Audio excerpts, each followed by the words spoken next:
I'm Jack. I see you are still having no luck catching me. I have the greatest respect for you, George.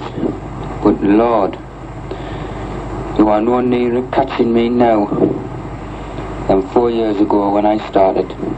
I reckon your boys are letting you down, George. They can't be much good, can they? The only time they came near catching me was a few months back in Chapeltown when I was disturbed. I warned you in March that I'd strike again. Sorry it wasn't Bradford. I'm not quite sure when I'll strike again. But it will be definitely sometime this year. I'm not sure where. Maybe Manchester. I like it there. There's plenty of them knocking about. They never learn, do they, George? I bet you've warned them, but they never listen. Well, it's been nice chatting to you, George. Yours, Jack the Ripper. The chilling recording you just heard was made on a cassette tape bought here in Southern City Centre's Forsyth Street, back when that branch of Flannels was a Woolworths. I'm Sunderland Echo reporter Kevin Clark, and this is the story of Wearside Jack. In October 2005, the search for the man who had derailed the UK's biggest ever murder manhunt and left a serial killer free to strike again finally came to a close. Police descended on Ford Estate and arrested 49-year-old John Humble on suspicion of being the hoaxer who more than 20 years earlier had convinced police that he was the Yorkshire Ripper. It is March 1978 and the north of England is under a pall of fear. The serial killer known as the Yorkshire Ripper has murdered 7 women across Leeds, Bradford, Huddersfield and Manchester. An unprecedented manhunt is underway, and it is about to be dramatically derailed by a man fueled by a toxic combination of a dislike of police, an obsession with the Ripper case, and its historical antecedent. John Humble's trial would hear that he had nursed a grudge against the criminal justice system since being convicted at the age of 17 of burglary and theft, and then 2 years later being sentenced to 3 months in a Young Offenders Institute for actual bodily harm after kicking an off-duty policeman in the head at Sunderland's Locarno ballroom, which once stood on this site. Over the course of just over a year, Humble sends 2 letters to the Ripper team, as well as the notorious tape. He has an obsessive interest in the original Ripper murders and has borrowed a book on the subject from here, Kill Road Library. He keeps the book for more than a year and studies the taunting letters supposedly sent to police by the Butcher of Whitechapel 90 years earlier. That first letter, in March 1978, is sent from a postbox in Hilton Road. Addressed to Assistant Chief Constable George Oldfield, the man heading the investigation, it mimics the style of the notorious Dear Boss letter sent to the Central News Agency of London in 1888.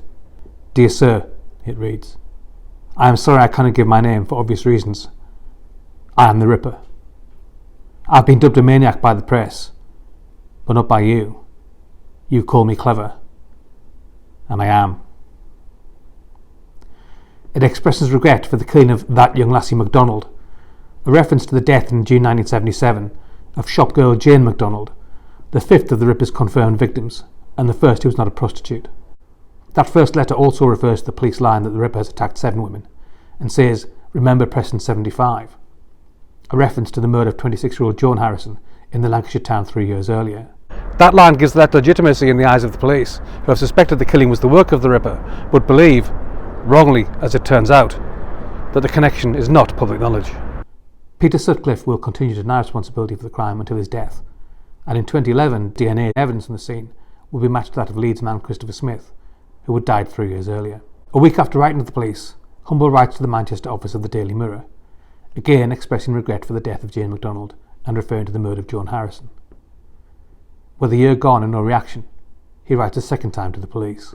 This time, unbeknownst to Humble, the message is taken more seriously, after analysis of saliva on the envelope reveals the sender is a member of the B secreted blood group, as, purely coincidentally, was the killer of Joan Harrison. In June 1979, Humble sends his last package to the police.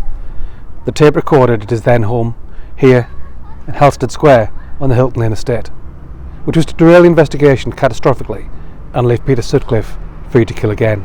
The tape is heard in 50 million homes across the UK, with headlines in the Sunderland Echo proclaiming, Ripper is a wee man. In an article published in the Echo on June 27, 1979, George Oldfield says, I acknowledge that there is a possibility this is a hoax, but there are factors in letters that I have received that make me believe that the man who wrote the letters can only be the man known as the Ripper. Not everyone, however, is convinced. Northumbria Police Detective Inspector David Zackerson helped lead the Sunderland hunt for Jack between June 1979 and January 1981. Speaking after Humble's conviction in 2006, he says there had been blatant signs that the letters and tape were a hoax, and they had submitted a report to that effect as early as September 1979. One major clue is that the first letter makes no reference to the murder in Bradford of 21-year-old prostitute Yvonne Pearson. She had gone missing in January, more than a month before the letter was sent, but her body had not been discovered until March 26th. If Jack really is the killer, why has he not taken the opportunity to taunt the police with their ignorance of his latest crime? John Humble himself, it would later emerge, is also doing his best to raise the alarm. Horrified by the monster he has created, and racked by guilt after news emerges of another murder in Bradford, he called Sunderland Police to tell them that the letters and tapes are a hoax, only for his call to be disregarded. The hunt for the Yorkshire Ripper finally comes to an end on January 2nd, 1981, when Peter Sutcliffe is found with 24-year-old prostitute Olivia Reivers in Sheffield. On May 22nd, Britain's most notorious serial killer is convicted of murdering 13 women and attempting to murder 7 others, and sentenced to 20 concurrent life sentences, later converted to a full life order. Between June 1979, when Humble sent his tape, and his arrest some 18 months later, Sutcliffe has killed 3 more women in Bradford and Leeds, as police focus their efforts 100 miles to the north. Sutcliffe's conviction might have been the last the world heard of Wearside Jack, but one man is determined to bring the hoaxer to justice. Former Sunderland Echo news editor Patrick Lavelle has been interested in the case since first hearing the tape played to customers while working as a barman, and spends 7 years travelling the country following up potential leads.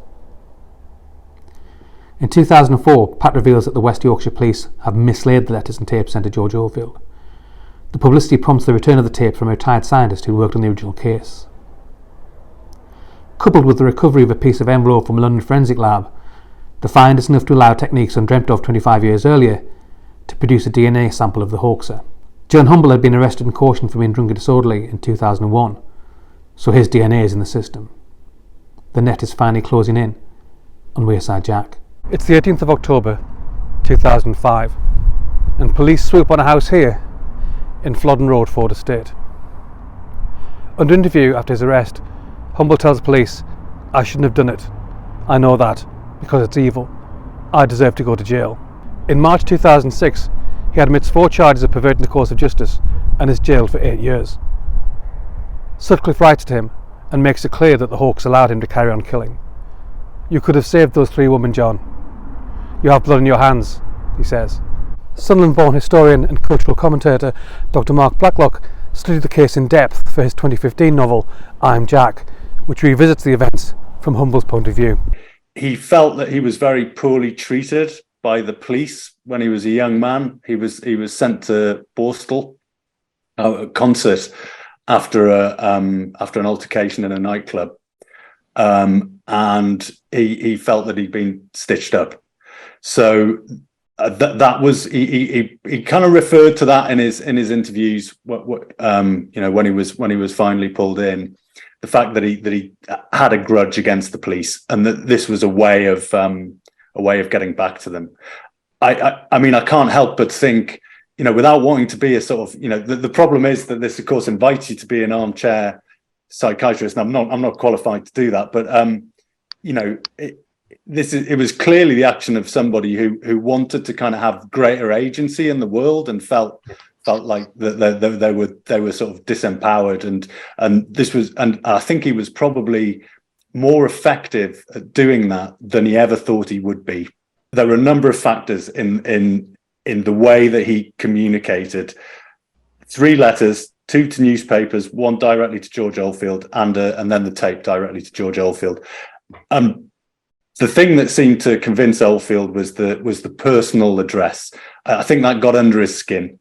"Dear George," because also we know, from the trial and sort of, from the reviews into how the case was conducted, that if the record keeping had been done properly, they would have known that the things that were in the letters, the facts that were in the letters that Oldfield thought only the killer could know, were all lifted from reports at the time.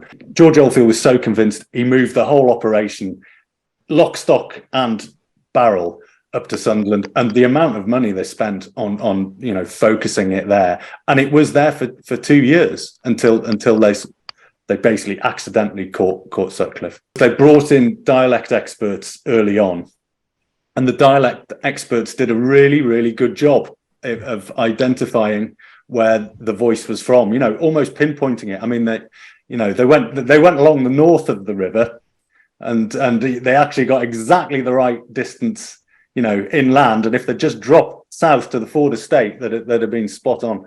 But but they were asked the wrong question. The dialect experts were asked the question, where's the voice on this tape from? That wasn't the same as, is this the guy who's committing these heinous crimes? In his trial, he said he felt safe while ever they thought it was a Geordie. And it's weird that they, even the dialect experts, did refer to it as Geordie, rather, they didn't make that distinction that I'm sure your readers would naturally make between Geordie and Mackem. Humble was basically a recluse.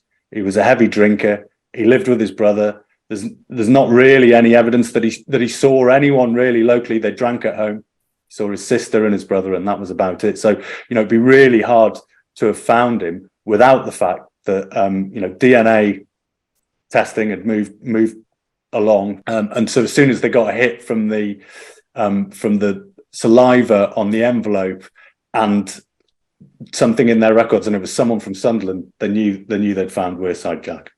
Humble is released in 2009 and reportedly moved to South Shields under a new identity, John Samuel Anderson. He dies in July 2019. On Friday, November 13th, the same year, it is confirmed that a 74-year-old Peter Sutcliffe has passed away at the University Hospital of North Durham, 3 miles from the maximum security HMP Frankland, where he was an inmate, after testing positive for coronavirus.